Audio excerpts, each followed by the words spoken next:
नमस्कार. तर आज आपण येथे आपल्या शासनाने जो 15 मार्च 2024चा शून्य शिक्षकी शाळा आणि विद्यार्थी समायोजन हा जो GR काढलाय त्याचा पूर्णपणे निषेध करण्यासाठी इथे जमलेलो आहोत. तर सर्वप्रथम हे जे प्रसन्न कोकण हे चॅनल आहे त्या चॅनलचं मी आभारी आहे, कारण त्यांनी आम्हाला बोलण्याची संधी दिली. कारण आमचा आवाज कुठेतरी पोहोचायची खरोखर गरज होती. कारण शाळा शाळा हा खरोखर एक भावनिक विषय आहे आणि शासनाने संविधानात आपल्याला GR मध्ये सांगितलेलं आहे की शिक्षण हा आपला मूलभूत हक्क आहे. परंतु आता असं वाटतंय की शासन कुठे हा आपला हक्कच मुळात काढून घेण्यात दिसत आहे. खरोखर हा जो 15 मार्च 2024चा GR आहे शून्य शिक्षकी शाळा आणि विद्यार्थी समायोजन म्हणजे एक प्रकारे शाळा बंदच करणे हा खरोखर अन्यायकारक आणि जाचक अशा स्वरूपाचा आहे. आणि खरोखर त्याच्या विरुद्ध आवाज उठवणं हे खूप महत्वाचं आहे.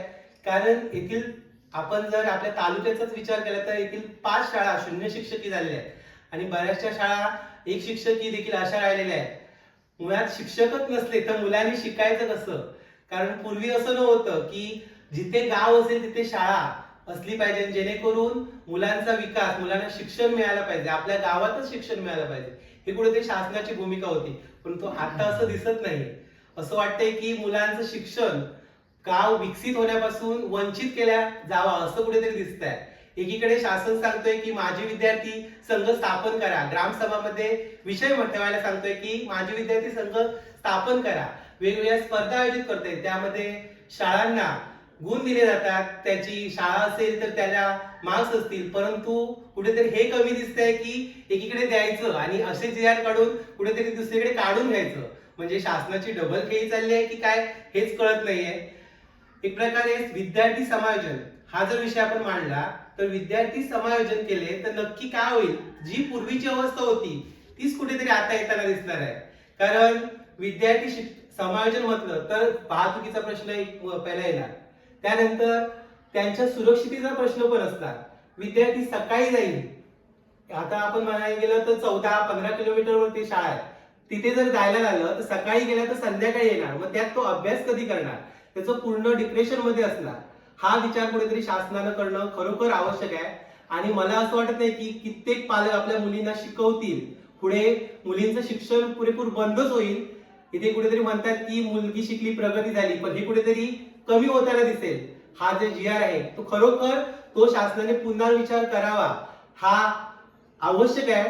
आणि एक संस्था संस्था म्हणून सांगायला शासनाने फक्त GR काढला, परंतु इथल्या इमारतींचं काय होईल?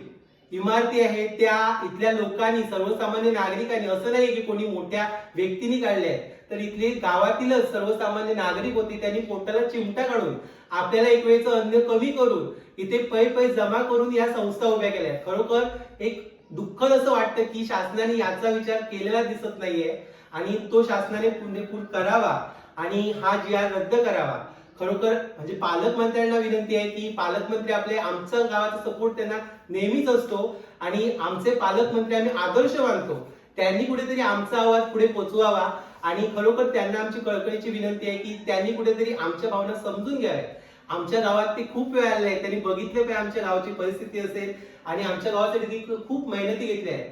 मी म्हणतो आमच्याच गावाने नाही तर पूर्ण तालुक्याने त्यांना भरभरून प्रेम दिलेलं आहे, तर या प्रेमापोटी त्यांनी आमचा आवाज कुठेतरी संसदेमध्ये उठवावा आणि आमच्या विरोधात हा जो निर्णय आहे GR आहे 15 मार्च 2024चा तो कुठेतरी रद्द करावा आणि शासनाने फेरविचार करावा, हीच आपल्याला कळकळीची विनंती आहे. अन्यथा आमचे नागरिक आपल्याला खरोखर पुढे मोर्चा करतील किंवा इतर काहीतरी करतील, त्यापेक्षा कुठेतरी हा निर्णय रद्द करावा आणि जो संतापाची लाट पसरलेली आहे ती कुठेतरी थांबवावी, हीच आपल्याला कळकळीची विनंती. धन्यवाद. आता आपल्या संस्थेचे ज्येष्ठ पदाधिकारी आणि सदस्य ज्यांनी ही शाळा पहिल्या सुरुवातीपासून जेव्हा चालू झाली 1989 पासून, तेव्हा या संस्थेचे सदस्य होते आणि ते आतापर्यंत असे एकमेव आमचे सदस्य आहेत. आम्ही माझे विद्यार्थी असून आम्ही आता संस्थेत आहे, परंतु त्यांनी ही संस्था कशी चालू केली, पोटाला चिमटा काढून कसा इमारती उभ्या केल्या, हे त्याबद्दल आपलं मनोगत व्यक्त करतील आपले श्रीपद जाधव साहेब. आज या ठिकाणी जे आपली मीटिंग होत आहे, असं ही मीटिंग होत असताना आताच आपले हायस्कूलचे सेक्रेटरी यांनी आपले मनोगत आपल्याला व्यक्त केलेलं आहे. नेमकं काय अडचण आलेली आहे हा शासनाने जे आपल्याला थोडंसं अडचणीचं जाणलेलं झालेलं आहे की ही जी संघटना किंवा ही संस्था जी आम्ही उभी केली ती 1989ला उभी केल्यानंतर तिचं 20 रुपयाचं असा एक फंड होता की त्यावेळेला आम्ही प्रत्येक बिराडी 20 रुपये ठेवलेले होते आणि त्या 20 रुपयामधून आपण शिक्षकांचं म्हणा काय मानधन द्यायचं म्हणा काय अशा अनेक गोष्टी केल्या. एवढं याच्यानंतर सुद्धा परत आम्ही एक असं केलं की पुढच्या आषाढी ह्या ठिकाणी जे आत्ता आपण बसलो आहोत या ठिकाणी जवळजवळ ही इमारतसुद्धा बांधताना आमच्याकडे जमीन नव्हती आणि ही जमीन आम्ही कुलकर्णीपासून त्यावेळेला घेतली. 20 गुंठ्याचा प्लॉट आहे. हा 20 गुंठ्याचा प्लॉट त्यावेळी आम्ही घेतलेला होता आणि त्याच्यामध्ये आम्ही काय केलं की मग आम्ही हायस्कूलही बांधलं, मराठी शाळेत बाजूला झाली, त्याच्यामुळे अंगणवाडी बाजूला झाली की हे सगळे जो वर्ग जे आहेत की मराठी शाळेपासून ते हायस्कूलपर्यंत हे एकत्र कसे राहतील, एकत्र कार्यक्रम कसे होतील अशा तऱ्हेचं आमचं त्यावेळी स्वप्न होतं आणि त्या पद्धतीने आम्ही इथं हे जमून घेतो. आता हे सगळं आमच्या सरकारच्या काही पैशातून त्यावेळी आम्ही काय केलं नाही. पण ह्या आज ज्या ठिकाणी आपण बसलो या ठिकाणी सिद्धिविनायकचे आम्हाला 10 लाख रुपये मिळाल्यानंतर आम्ही लगेच ही इमारत बांधून घेतली आणि इमारत बांधून घेतल्यानंतर आज त्यावेळेला जे शिक्षक आमच्यासोबत होते आज त्या ठिकाणी आमचे कोयडे सर आहेत, गावकर सर होते, बरीच मंडळी आपल्याकडे होऊन गेली. आता ही मंडळीने आम्हाला त्यावेळेला कमी पैशामध्ये आणि त्यांचं मानधन जो होता ना तो मानधनाचा आम्ही विषय केलेलाच नाही. आम्ही काय द्यायचं होते त्यावेळी ते मानधन घेत होते.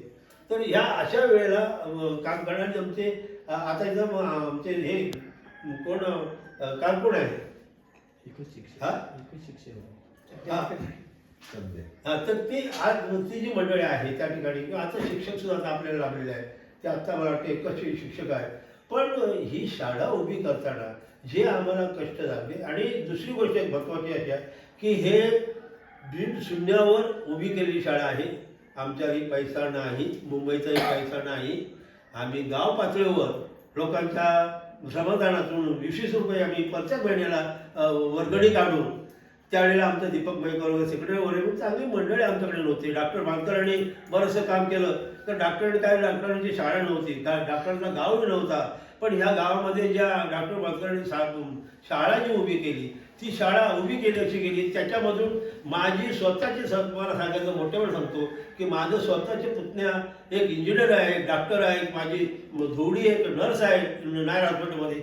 अशी मंडळी माझ्या वाढीसून आतासुद्धा आमचा एक पोरगा एक साहेब झाला आणि हे शिक्षक जे आमचे होते त्या शिक्षकाने एवढं प्रसंग घेतले आणि त्या प्रसंगामधून जो आमचा एक मुलांच्या बाबतीत जे हे होतं आमची एक चांगली फळी बसलेली होती आणि हे टक्केवारी कोणामध्ये वाटली तर ही ज्या आमच्या शाळेमध्ये आज परिस्थिती निर्माण व्हावा कशी होणार आहे ती आज त्या शाळेमध्ये त्यावेळची जी मुली होत्या आणि त्या मुलीमधून आम्हाला एक ग्रँट मिळाली.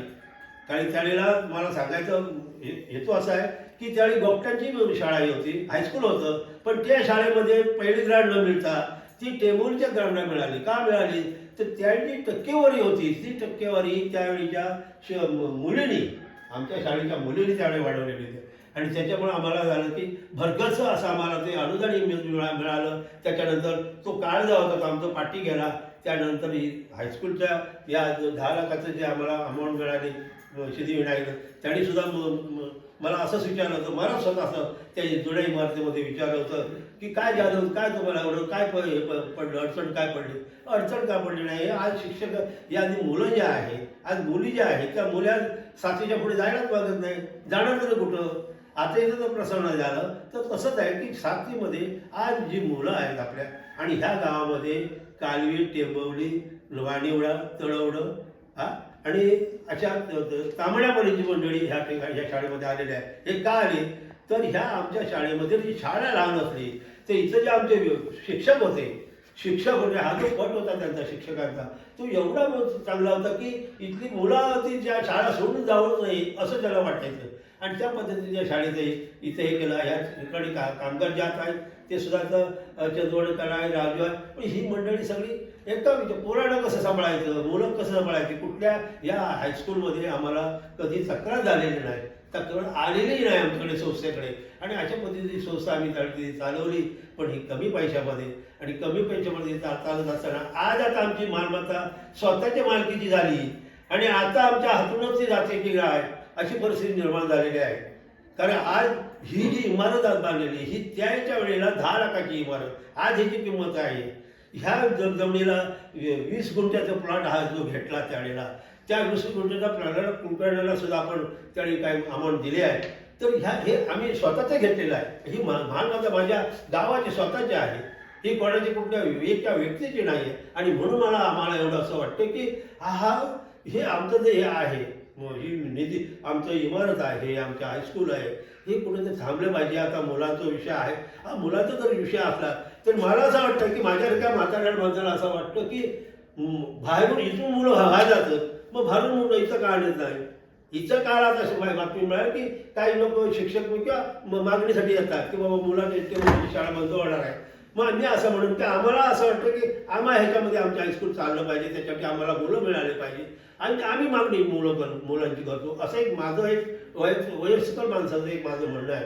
तर बंधूंनो, अशा पद्धतीचं हे हायस्कूलचं काम झालेलं. आज सत्ता महालकीची सगळी जागा आहे, शाळा आहे, एवढं फक्त हायस्कूलच येतं आपली मराठी शाळा फक्त जिल्हा परिषदेची आहे. बाकी सगळी मालमत्ता सगळी या गावाची आहे आणि ती गावाने मिळवलेली आहे. अगदी कमी मोठी म्हणून एक टाइम जेवायचं आणि दुसऱ्या टायमाचं जेवण न जेवता आपण ही वर्गणी देऊन हा जो कुटुंब आहे, हे कुटुंबात म्हटलं हरकत नाही. हे कुटुंबाचा गाडा जो उभा केलेला आहे त्या काळामध्ये, तर तो गाडा असा केला की बघा ना, एक शून्यासून विश्व निर्माण केलं. आम्हाला असं म्हणायचं की शून्यासून विश्व का निर्माण केलं म्हणतो की ह्या ठिकाणी बाहेरून आलेला माणूस, बाहेरून आलेली व्यक्ती, डॉक्टर बांकर सरकार माणसाने मोडचे रहिवासी त्यांनी टेंबोलीला शाळा उभी केली आणि त्या शाळा उभा केली. पण त्या शाळेमध्ये त्यांना जे शिक्षक वगैरे मंडळी मिळाली त्या डॉक्टर बांकरांना, ती एवढी चांगली पद्धतीची मिळाली आमचं. पण त्यांच्याबद्दल आम्हाला कोणत्याच तऱ्हेचा कधी तक्रार नाही, काय नाही. सगळ्या खेळीमेळीच्या वातावरणात आतापर्यंत हे सगळं कामकाज चाललेलं. पण आता असं झालं आहे की आता हे शाळा जाते की काय अशी परिस्थिती होऊन बसलेली. बंधूंनो, मी जास्त बोलणारा माणूस आहे, तेवढ्यावर मी इथं थांबतो आहे. या गोष्टीचा जरा थोडं शासनाने विचार करावा की तुम्ही जेव्हा आज परिस्थिती कशी आहे बघा, शिक्षणाशिवाय काही पर्यायच नाही ना. आणि शिक्षण जर नसेल, आज ह्या टेंबोलीची मुली एकही मुली जाणार नाही आहे शिक्षणासाठी. आणि कुठं जाणार ती? आज तळे बाजारला जायचं, जामसाड्याला जायचं, तो प्रवास असून तसंही काय होण्यासारखं नाही आहे. आज आमच्या स्थानिक पातळीवर आम्ही त्याची आभारी, त्याच्यापासून आम्ही असंही केलं होतं मध्यंतर की आज कालवीट वाडीवडा ह्या संचासाठी आम्ही शाळा गाडीसुद्धा ठेवलेली होती की त्या गाडीच्या निमित्ताने ती मुलं येतील, आपल्या शाळेचा वर्ग चालेल. तर हा वर्ग चालला पाहिजे होता. तर त्या दिशेने थोडंसं शासनाला आपण आता जी कमिटी आहे, आज या ठिकाणी जी मंडळी उपस्थित झालेली आहे, लोकांनी आपण सहकर्म आपण कुठंतरी याचा निषेध केला पाहिजे. आणि ह्या आम्हाला काय पाहिजे, आम्हाला तुमचं काही नको आहे, आम्हाला काय नको. आम्ही आमच्या पायावर उभे आहोत. आम्ही आज या शिक्षक लोकांचे 15-16 रुपयामध्ये आम्ही काय केलं, ही शिक्षक आपण सांभाळले. आणि त्या शिक्षकांना आम्हाला असं म्हटलं नाही की आम्हाला पेमेंट कमी जातं, असंही काय म्हटलं ना त्या काळामध्ये. तर त्या काळामध्ये अशीच आमची मंडळी मिळाली की अर्ध्या पोटी काम करून ही शाळेचं आमचं ही शाण जी आमच्या शाळेची जबरदस्त त्यांनी पूर्ण केलेली आहे. आता शेवटच्या क्षणाला असं वाटतं की शाळा जाते की काय अशी भीती झालेली आहे. काल इथं आमचे सर आणखी माझा राजू वगैरे गेला माहिती दिली की आम्हाला शाळा बंद होण्याच्या अलीकडे आहे अशी अवस्था त्यांच्या समोर ठेवली. तेव्हा असे विचित्र, अरे काय हे, आम्ही काय एवढं चित्र उभा केला. आणि एवढं चित्र उभा केलेला असताना कोणाला आम्हाला मुंबईची इथं तुम्हाला एक कल्पना देतो मी आजच्या याला की हे गावामध्ये शाळा हायस्कूल निर्माण करताना मुंबईच्या एकाही नोकरशाहीची आम्ही मदत घेतली नाही त्यावेळेला. पण त्यावेळेला सुभाष भाईकरांनी जे शेवटच्या क्षणाला सुरुवातीला ते नाही मिळालं, पण नंतर जी मिळाल्यानंतर त्यांनी जो एक आपल्याला साथ दिली, ती साथ एवढी दिली की त्यांनी सिद्धिविनायकच्या माध्यमातून सुद्धा आपल्याला आज आपण बसलो.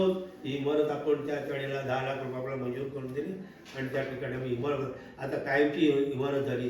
पण आता शाळा नाही, मुलं नाही, अशी अवस्था झालेली आहे. बंधूंनो, मी माझे वाढलेले शब्द इथं थांबवतो आणि या ठिकाणी आजची उपस्थिती जी आहे त्या उपस्थितीने थोडंसं आपण कुठंतरी काहीतरी हालचाली केलंच पाहिजे तो कुठल्या गोष्टी हालचाल केल्याशिवाय कुठल्याच गोष्टी आपल्याला मिळणार नाहीये. आज परिस्थिती अशी झाली आहे की आपण लोक दुसऱ्यासाठी मागण्यासाठी आपल्या स्वतःसाठीच मागूची वेळ येईल आहे. मला भूक लागली आहे, त्या भुकेसाठी मला जेवण द्या अशी मागणीची आता आपल्याला वेळ आलेली आहे. म्हणून एवढं मी वाढलेले शब्द थांबवतो आणि सर्वांना जय गुरु करतो. ही शाळा चालवताना गरीब शेतकऱ्यांच्या मुलांना शिक्षण मिळावं यासाठी ही बिना अनुदानित शाळा जवळजवळ 10 वर्ष चालवली आणि आता अनुदान 96-97 पासून जवळजवळ चालू झालं आणि आता 2013 शिक्षक कमी करत गेले. तरीसुद्धा आम्ही आमच्या संस्था पातळीवर 1-2 शिक्षक ठेवून मुलांना आता शिक्षण दिलं. आत्तापर्यंत मुलांना इथे ग्रामीण भागात शिक्षण मिळत नव्हतं म्हणून आज गेली 20-32 वर्ष ही संस्था काम करत आहे आणि बिना अनुदानित 8-10 वर्ष असूनसुद्धा आम्ही ही शाळा लोकांच्या शेतमजुरांच्या पैशावरती चालवली. आत्तापर्यंत ह्या शाळेसाठी मुलांसाठी इथून 2000 मुलं जवळजवळ डॉक्टर इंजिनियर म्हणून शिकून गेली. आत्तापर्यंत या शिक्षणासाठी संस्थेने खूप परिश्रम घेतले. 2000 आमच्याकडे 2 ते 3 शिक्षक सेवानिवृत्त झाले तरीसुद्धा बिना अनुदानित पैसा एक नाही घेता आपल्या खर्चाने गाडी घेऊन स्वतः येऊन इथे शिक्षण देतात आणि शाळा चालवत आहेत. अशा वेळेला आज 50 मुलं जरी आमच्या शाळेमध्ये आहेत आणि अशा वेळेला ही शाळा बंद करण्याचा शासनाने जो निर्णय काढला त्या निर्णयाला आमचा संस्थेच्या वतीने, शाळेच्या वतीने, गावाच्या वतीने, शेतकऱ्यांच्या वतीने निषेध करीत आहोत. तरी शासनाने त्याची दखल घ्यावी ही आमची नम्र विनंती आहे. शासनाच्या या तुगलकी निर्णयाविरोधात आम्ही निषेध करतो. ग्रामीण भागातील शाळा वाचवल्याच पाहिजे. नमस्कार, मी वन सतीश नवलू, माध्यमिक विद्यामंदिर टेंबवली या शाळेचा विद्यार्थी. 2024 रोजी जो शासनाने निर्णय घेतला आहे म्हणजे शून्य शिक्षकी शाळा बंद करण्याचा निर्णय, त्याच्या विरोधात आम्ही आहोत. म्हणजेच आमचे पालकवर्ग, आम्ही विद्यार्थी व शाळेतील शिक्षक, मुख्याध्यापक या निर्णयाच्या विरोधात आहोत. कारण ज्या विद्यालयात आम्ही बागडलो, खेळलो, मोठी स्वप्न बघितली तीच शाळा बंद करण्याचा निर्णय शासनाने घेतला आहे. आम्ही याच्या विरोधात आहोत. कारण जी शाळा म्हणजेच आमची टेंबवली माध्यमिक विद्यामंदिर टेंबवली ही शाळा जी देवगड तालुक्यामध्ये सर्वात प्रथम डिजिटल शाळा म्हणून ओळखली गेली, ती शाळा आता बंद करण्याच्या मार्गावर शासन आहे. आम्ही याचे सर्व म्हणजे आमचे पालकवर्ग, आम्ही विद्यार्थी या निर्णयाचा निषेध करतो. शाळा बंद होणार आहे हे समजल्यापासून मला झोपच नाही. ही शाळा होती म्हणून माझ्यासारख्या अनेक मुली सुशिक्षित झाल्या. माझी सरकारला कळकळीची विनंती आहे की ग्रामीण भागातील शिक्षणावर अन्याय करू नका आणि ही शाळा आमच्याकडून हिसकावून घेऊ नका. खरं तर शासन एकीकडे सांगतं की गावचा विकास झाला पाहिजे, शिक्षण सुधारलं पाहिजे, परंतु दुसरीकडे शाळा बंद करून गावचा विकास कुठेतरी कुंठित करत आहे. आपण परदेशाचा जर विचार केला, जपान, फिनलँड, नॉर्वे, ऑस्ट्रेलियासारखे देश, जपानसारख्या देशाने एका मुलीच्या शिक्षणासाठी पूर्ण अख्खं स्टेशन चालू ठेवलं आणि जेणेकरून ती मुलगी तिचं शिक्षण कुठेतरी चालू राहावं. तर जेव्हा शिक्षण पूर्ण झालं तेव्हा त्यांनी ते स्टेशन बंद केलं.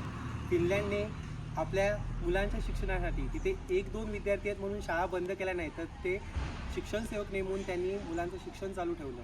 हे कुठेतरी परदेशाचा विचार करून आपल्याला जर आपला देश विकसित करायचा असेल तर परदेशाचा देखील विचार करून तेथील शिक्षणाची व्यवस्था समजून घेऊन आपल्या शासनाने देखील हा GR रद्द करावा आणि हा जो GR आहे, ज्याचं GR लागू केला आहे तो कुठेतरी रद्द करून सर्व मुलांना शिक्षणाचा जो हक्क आहे तो कुठेतरी द्यावा, हीच आमची त्यांना कळकळीची विनंती आहे.